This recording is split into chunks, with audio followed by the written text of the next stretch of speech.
तुमने लक्ष्मण से कहा था कि तुम्हारे यहां कोई नीति, कोई धर्म नहीं होता। हमारे यहां युद्ध का भी धर्म होता है। हम शस्त्रहीन और निहत्थे शत्रु पर कभी वार नहीं करते। यह है रघुवंशियों की वीरता। लंका नरेश, तुम इस समय शस्त्रहीन, सुरक्षाहीन और अपमानित अवस्था में केवल शत्रु की दया के कारण जीवित हो।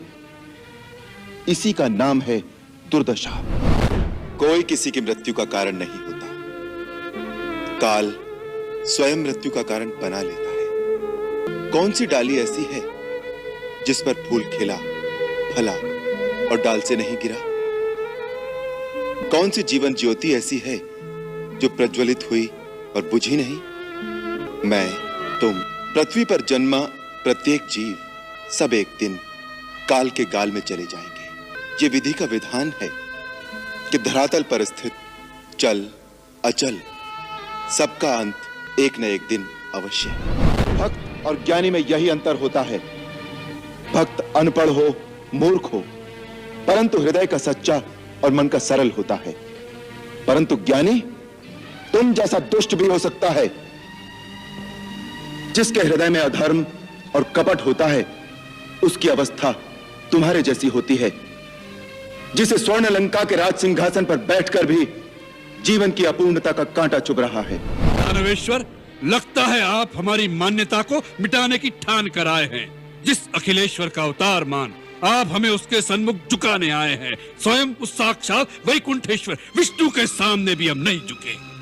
उसके सुदर्शन चक्र का प्रहार हमें तिल भर भी झुका नहीं सका, तो उसका अवतार हमारे लिए किस गिनती में है? ये न भूलिएगा दानवराज कि लंकेश दशानन का शीश कट सकता है, झुक नहीं सकता। और दशानन का शीश झुकाने वाला पृथ्वी पर अभी पैदा नहीं हुआ।